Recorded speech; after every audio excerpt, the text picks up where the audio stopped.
Please listen carefully.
In 1645, and today we're in Herefordshire and we're at Ledbury because on March the 29th in Ledbury 2,000 clubmen are gathered here to take on Prince Rupert's troops, actually, because Prince Rupert came into town and he scattered them and hanged 3 of them. But it all started basically on March the 19th because 4,000 to 6,000 had gone up to Hereford to have a word with Sir Barnabas Scudamore. And they wanted some grievances settled because they wanted their prisoners released. They wanted some compensation for the families of those that had been killed in the Civil War, and generally they wanted the royalists out of the county. And those grievances weren't being settled, so they left Hereford and they'd come to Ledbury, and there's about 2,000 here. And as I mentioned, on March 29th, Prince Rupert came in with a troop of horse and attacked them. Mind you, they did have a pot shot of him. I think it was about 200 of muskets. So they did take on Prince Rupert and his troops of horse, but obviously they were well-disciplined soldiers, Rupert's men as such, and the clubmen weren't as such, and they were pretty much scattered. And as I said, 3 of them were hanged. But there is an account of what happened that day, and I'll just read you a couple of passages from it. It's only short. It's a short account. But it says afterwards, after the Prince Rupert came into Ledbury, they plundered the houses to the bare walls, driven all the cattle and seized the persons of men and sending them captive to Monmouth and Chepstow because they were eager to get troops into the Royalist army at the time as well, because they wanted some of the clubmen to join up with Prince Rupert. I think he asked about 600 out of the 1,600 clubmen that were in Shropshire. So yeah, but we'll talk about the clubmen in Shropshire later on. But yeah, Ledbury in 1645, and we're going to pan around and show you a battle here because the Battle of Ledbury was soon to follow in April of that year, and they're going to do a reenactment here on July the 13th to 14th with the sealed knot. But obviously that has nothing to do with the clubmen. But Massey was the guy involved, and obviously Massey was involved with the clubmen down in Dorset with Sturmist Newton. Left Ledbury, where we talked about the clubmen, and we're in Shropshire. And we've been to Herefordshire and Ledbury, and now we're in Shropshire outside Ludlow Castle, which was a Royalist garrison and one of the last garrisons to go in the first Civil War. But I wanted to read a letter here by Sir Thomas Middleton, and it's dated from March 1645 because it pretty much sums up the state of the county and the country in general. And it says that they found that central marches generally had been despoiled by both sides to such an extent that the licentiousness of the soldiers, the greed, much easier to say, in plundering and wasting the country, make most people that make no reception to arms to hate the very name soldier. And that sort of sums up the state of Shropshire and why we've come up here to talk about the Clubmen, because this is one of their earliest areas where they rose up in the first English Revolution, Civil War, the first Civil War as such in 1642, and then 1645 they were rising up, 1644 actually they were rising up.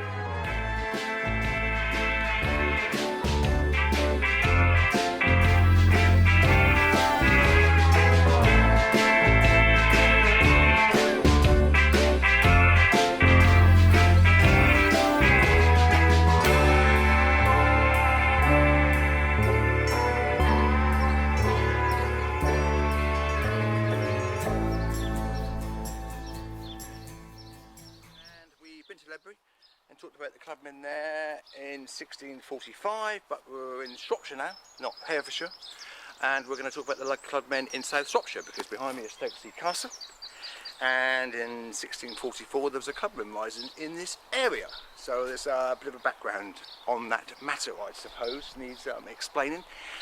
Charles I had come into North Shropshire after raising his standard in Nottingham on 1642, and he come into North Shropshire and gone to Wellington and raised his army at Shrewsbury, and North Shropshire was pretty well heavily garrisoned by Royalist troops, but South Shropshire wasn't. There was a Royalist garrison at Ludlow Castle, but none other, and with the Parliamentarians taking Montgomery on the Welsh border, pretty near here, this garrison was set up and Lee House was set up. And there was a Colonel Vangeris in the area, and I think that was the trigger for the Clubmen risings, because they took issue with these two Royalist garrisons in the area and they wanted them gone, and they wrote a declaration called Out of Shropshire, and we have a description of that rising here. So it starts off, it says, we have there above 1,000 in arms about Glen and Bishop's Castle.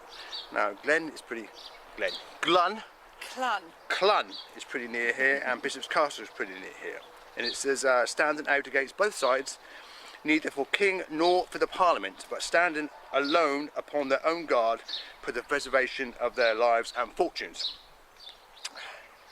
That noisy sparrow there.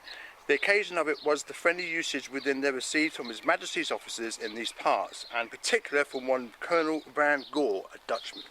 They are absolutely resolved, notwithstanding on the entreaties used by the commissioners of array, not to lay down their arms unless His Majesty grant them own conditions, which are these.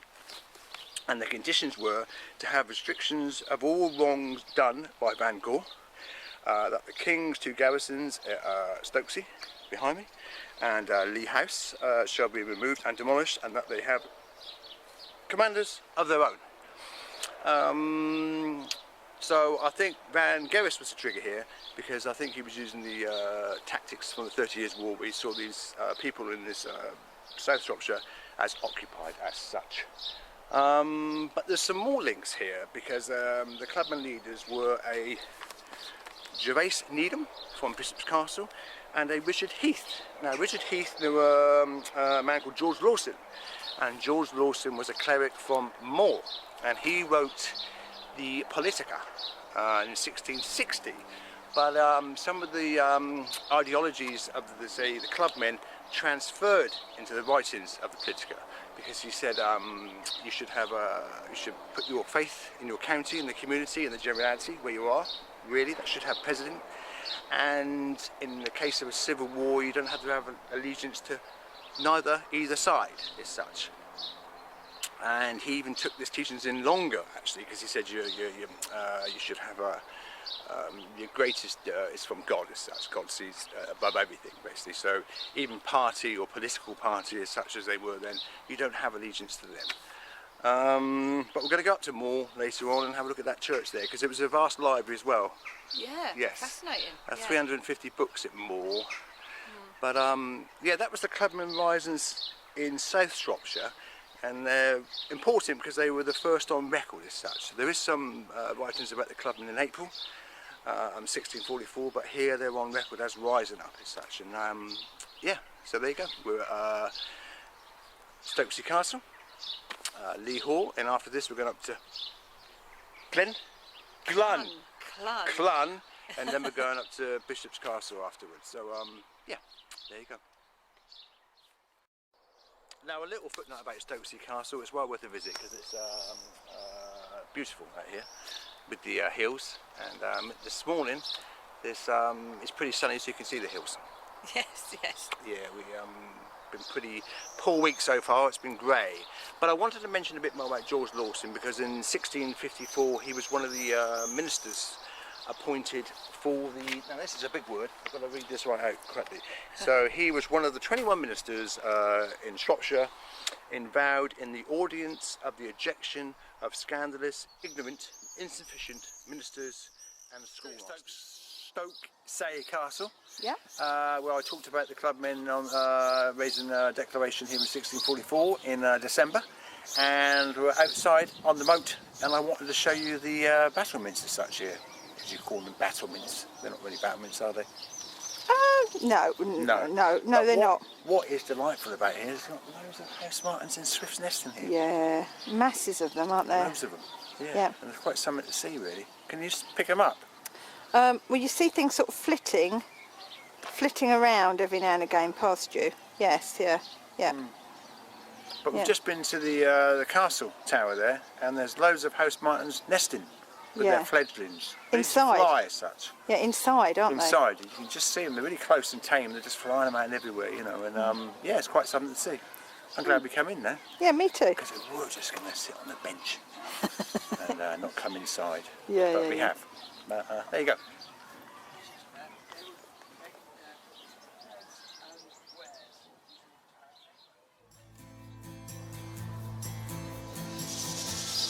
Gather the afternoon into my glass. I got 100 proofs and assembled a crash. Repeatable pattern on me. Terrible art. Well, we're inside Stokesay Castle and the garrison. It was, and there's some house martins nesting in here, which is quite wonderful to see.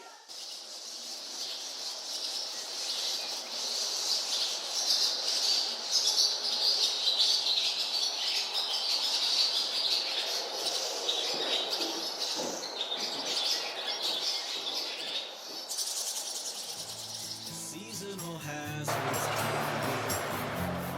making it hard. There's no way to obey all that's in my heart.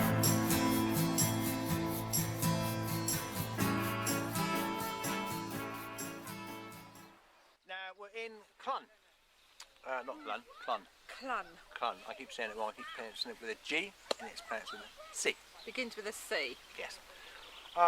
We just come from Stokesay Castle, where I talked about the Clubmen rising here in 1644, and it mentions they were from the areas of Bishop's Castle and Clun, and hence we're at Clun now. And behind me is the ruins of Clun Castle, which was left in ruins in the 16th century, so it didn't have much to do with the Civil War. But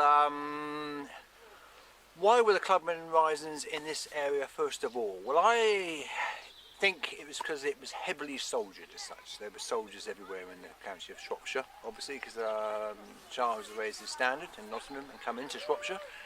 So this area, first of all, was pretty much militarised. And there's some letters right about this area. There's one from 1642 which seems to support that theory. And it's from the papers of a Mr. Wayne. Is that Wayne? Wynne, I think you'd Mr. say Wynne. Wynne, wouldn't you? Yeah. Mr. Wynne, and it's signed by yours, whose hand you says as such. Our country is now in a woeful condition by reason of the multitude of soldiers daily billeted upon us. Both horse and foot I have had of these guests all the week, and expect little better next week. We had in town on Thursday night last some 12 or 14 captains, besides other officers, and near 2,000 soldiers belonging to them. So this is a letter wrote in 1642, in October 1st, 1642, which goes to support the theory that the North Shropshire was heavily soldiered and heavily garrisoned by Royalist troops, which leads back to Charles I coming here first after raising his standard in Nottingham. all the country over within 12 or 14 miles of Shrewsbury are full of soldiers. So that's Shrewsbury full of soldiers. And it goes on to describe his father's house being occupied by soldiers and them threatening him, and if he didn't comply they would threaten to burn down his house. And then it goes on later on to describe, I've had many free, for they create, here one outrage committed daily. They ride armed up and down with swords, muskets and dragoons to the great terror of the people, that we scarce know how in safety to go out of doors. They take men's horses, break and pillage men's houses night and day, and unheard of manner, So that's 1642. And if you go over to 1644, and it goes on about Shrewsbury again, and it's writing to Sir Francis Otley, and it's a description of the town. And the town is so weak and poor, it is not able to maintain a troop of horse, that the whole revenue of the town will not pay the goals and guards of sentry, that the horse quarterly have eaten the greatest part of the pastures ground, and the town is without pay. Trade has stopped, especially with Wales, with cheese, cotton, butter and cattle. So that's a description in 1644 of the state of Shrewsbury as well. But obviously we're talking about the Clubmen in the south here, in 1644, where the Royalist garrisons were billeted here. But yeah, reasons why the Clubmen rose up in this area. I seem to be giving the Royalists a bad name here, and it wasn't just the Royalists. I shouldn't take sides really, because if I want to be in true Clubmen style, I should show my allegiance to neither side. So there is a report from April the 21st, 1645, and it's a parliamentary committee at Shrewsbury wrote to Sir William Vaughan complaining of the excesses of the cavalry, of the horse as such, he had sent to them. They have slain men, plundered houses, and used all the violence that may be. So that's a report from 1645, as I said, and that's Sheila's found out about information. Sheila's the lady behind the camera on Metro 8, but she sent some information about Fleetwood in Clun, and it's... Go on. Clun, and obviously Fleetwood was the man that was involved with the Clubmen in Shropshire in August the 3rd, 1645, but he was in this area as well, and he had something to do with the church there, and I'll hand you over now to Sheila. It's only a little snippet. I just happened to pick up a leaflet about Clun before we came here, and it's just a couple of lines, but it just says about St George's Church. Originally a Saxon foundation, the church was partially destroyed by Fleetwood, Cromwell's general, but was restored in 1877. So we're going to head on over to the church and have a look, and just see what's going on. We are at Clun Church. What's the name of this church here? Oh, it's St George's. St George's, and this is the one Fleetwood came into and restored the damaged the. What did he damage? It just said that he damaged it. It wasn't any more specific in Damaged the what? leaflet. The church. Oh, damaged the church as such. Yeah. But they're celebrating the moon landings here. Yeah. So there's meant to be a floral display in there of the moon landings. Is that what it says? Yeah, there's a floral display in the church, all to do with the planets. Ah, so we'll go inside and have a We're look. going to have a look. Yeah. After you.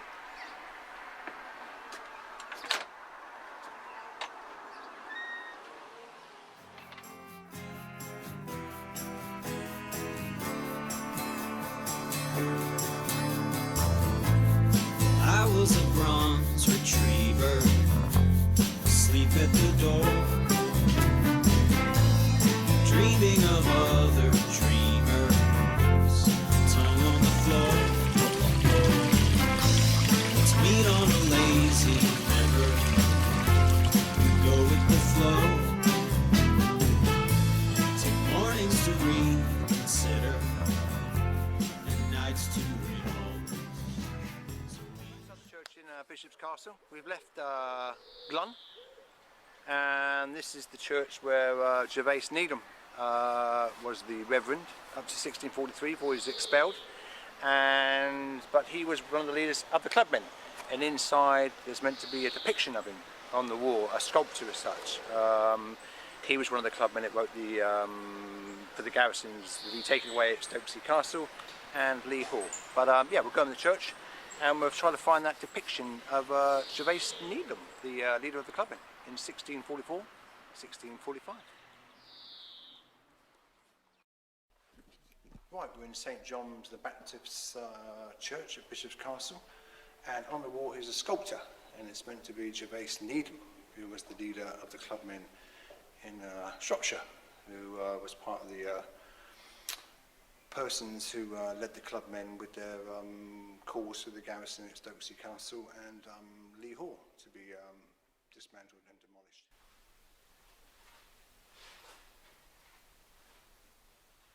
Right, we've left Bishop's Castle. Yes. And as I mentioned at Stokesay Castle, we've come to find the grave of George Lawson, which ties up the Clubmen into 1660, and we've come out to St Peter's at Moor, because this is associated with the Moors in St Peter's, and we can't find George Lawson's grave. It's amongst this lot somewhere, but as I mentioned back at Stokesay Castle, George Lawson did write in the same way with his Politica.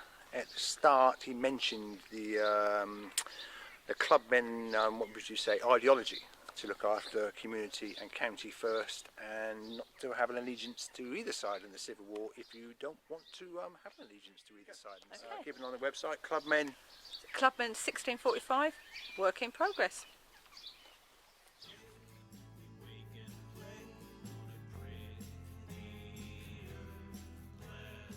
Yeah, okay.